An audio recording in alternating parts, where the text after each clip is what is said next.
Students, today we are going to start computer class. Chapter 7 MS Excel Working with Data. MS Excel के अंदर हम किस तरीके से डेटा को अरेंज करेंगे, कैसे हम वर्क करेंगे, ये हम इस चैप्टर के अंदर पढ़ेंगे.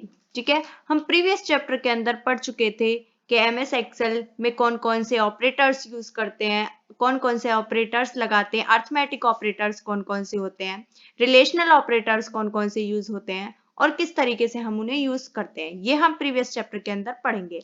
अब हम इस चैप्टर के अंदर क्या पढ़ेंगे, सेल रेफरेंस पढ़ेंगे और सेल रेफरेंस के टाइप्स पढ़ेंगे कि कौन कौन से सेल रेफरेंस के टाइप्स होते हैं, किस तरीके से इनको डेटा के अंदर यूज करेंगे, टोटल कैसे करेंगे, सम कैसे करेंगे, ये हम इस चैप्टर के अंदर स्टडी करेंगे. ठीक है, फर्स्ट ऑफ ऑल सबसे पहले हम पढ़ेंगे सेल रेफरेंस क्या होता है. Cell reference is also known as cell address. Cell reference क्या है, ये एक सेल एड्रेस है. देखो, जैसे मैंने यहाँ पर अभी इस कॉलम को करा तो इसका सेल क्या है, इस सेल का एड्रेस क्या है A1. मैंने इस सेल को प्रेस किया तो इसका क्या है B5. मैंने इसको करा तो इसका क्या है C5. ठीक है, ये क्या है, ये सेल रेफरेंस है, मतलब सेल एड्रेस है. It identify the location of a cell in a group of cell in the worksheet. ये हमें क्या बताता है, ग्रुप ऑफ सेल का लोकेशन बताता है कि किस लोकेशन पे कौन सा ग्रुप ऑफ सेल है. ठीक है, the cell address are used in formula and function. ये सेल एड्रेस जो है हमारा कहाँ यूज होता है, किसी फॉर्मूले में यूज होता है एंड किसी फंक्शन में यूज होता है. ठीक है, type of cell reference. Cell reference के कौन कौन से टाइप्स होते हैं.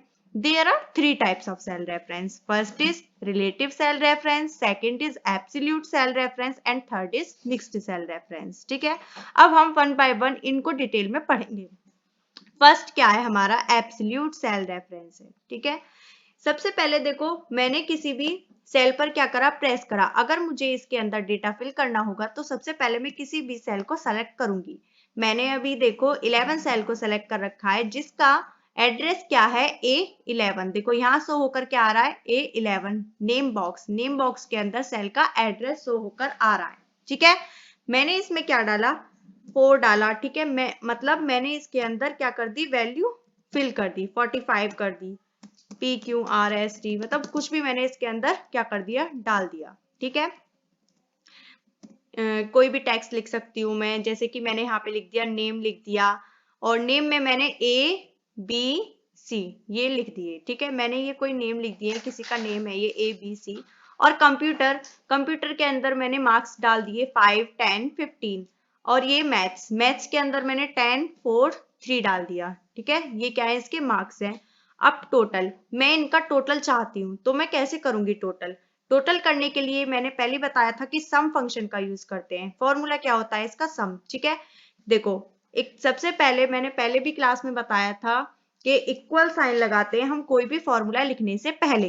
तो मैं क्या लगाऊंगी, यहाँ पे इक्वल का साइन लगाऊंगी. लगा दिया मैंने इक्वल का साइन. अब मैं उसके बाद सम निकालूंगी तो क्या लिखूंगी मैं यहाँ पे, सम, SUM सम. और मैं यहाँ पर ब्रैकेट स्टार्ट करूंगी. उसके बाद ब्रैकेट स्टार्ट कैसे करते हैं, शिफ्ट के साथ ब्रैकेट का यूज करते हैं. ठीक है, तो हमारा ब्रैकेट स्टार्ट हो जाता है. फिर उसके बाद मैं क्या लिखूंगी, सेल का एड्रेस लिखूंगी. मुझे कौन सी सेल का एड्रेस लिखना है, इस वाली सेल का. देखो आ गया इस पर. और उसके बाद मैंने क्या यूज करा, कॉलन यूज किए. कॉलन यूज करने के बाद मुझे कौन सा मैथ्स के मार्क्स चाहिए अब. ठीक है, मैथ्स के मार्क्स कैसे लिखूंगी, SUM सम लगाया और ये B14 लिखा पहले मैंने, फिर कॉलन लगाया. अब मुझे क्या लिखना है, C कॉलन लगा के, C कौन सा है, 14 पर है तो 14 लगा दिया, C14. ठीक है, अब इन दोनों का टोटल होकर क्या आ गया मेरा, ये आ गया 15. अब मुझे बार बार फॉर्मूला लिखने की जरूरत नहीं है, मैं इसी को ही मूव कर दूंगी आगे की तरफ. तो ये क्या होगा, मेरा पूरा टोटल होकर आ जाएगा. 10 और 5 कितने होते हैं, 15. 10 और 4 कितने होते हैं, 14. 15 और 3 कितने होते हैं, 18. ठीक है, ये मेरा आ गया रिलेटिव सेल रेफरेंस. ठीक है, रिलेटिव सेल रेफरेंस में मुझे बार बार फॉर्मूला लिखने की जरूरत नहीं होती है. मैं एक ही फॉर्मूले को कॉपी करके और ट्रेस करके उसको कैलकुलेट कर सकती हूँ. जो भी हम यहाँ पर फॉर्मूला का यूज करते हैं वो देखो यहाँ पे हमारा होता है एक फॉर्मूला बार. इसके अंदर क्या आता है, हमारा फॉर्मूला अपने आप ही आ जाता है लिखा हुआ, जो भी हम सेलेक्ट करेंगे सेल उसका फॉर्मूला यहाँ पे लिखा हुआ आ जाएगा। ठीक है, अब पढ़ेंगे हम absolute cell reference. Absolute cell reference में क्या होता है कि हमें एक वैल्यू क्या करनी होती है, फिक्स करनी होती है, तभी हम इसको निकाल सकते हैं।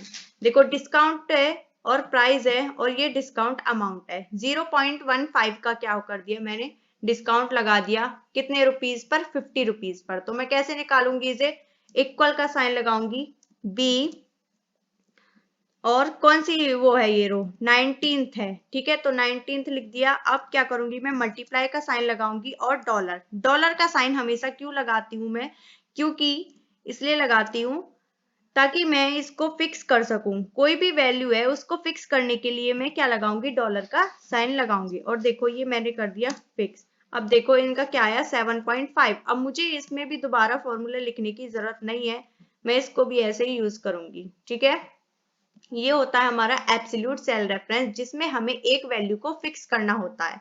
फिक्स किसकी हेल्प से करते हैं, डॉलर की हेल्प से। ठीक है, अब आता है हमारा mixed cell reference. Mixed cell reference क्या होता है, मिक्स्ड सेल रेफरेंस के अंदर हम एक वैल्यू को तो क्या कर देंगे, फिक्स कर देंगे और दूसरी वैल्यू को हम फिक्स नहीं करेंगे। जिसमें एब्सोल्यूट और रिलेटिव दोनों ही सेल यूज हो रही हूँ उनको हम कहते हैं मिक्स्ड सेल रेफरेंस। इसके लिए मैं जैसे मुझे कोई मल्टीप्लाई करनी होती है तो हम क्या करेंगे, मिक्स्ड सेल का यूज करेंगे। तो इसके लिए मैंने डॉलर का साइन लगाया, 24th लिखा क्योंकि ये 24 रो में है, और मल्टीप्लाई लिखा और ये कौन सी में है, बी, बी कॉलन में है।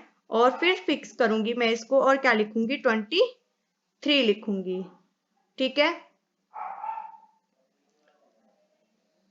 अब मैं इसको क्या करूंगी, इक्वल का साइन लगाया, एस लिखा और देखो मैंने यहाँ पे ए लिख दिया। ठीक है, अब ये क्या हो गया, सेलेक्ट हो गया और मैंने इसको क्या कर दिया, एंटर कर दिया। देखो 3 3 जा कितने होते हैं, 9 होते हैं। अब ये मुझे दोबारा लिखने की जरूरत नहीं है, ये ऐसे ही मैं इसको यूज करूंगी और ये टोटल कर दूंगी। देखो 3 3 जा 9, 6 3 जा 18, 9 9 जा 9 3 जा 27। ठीक है, ओके क्लास, आ गया सभी को समझ में। Thank you.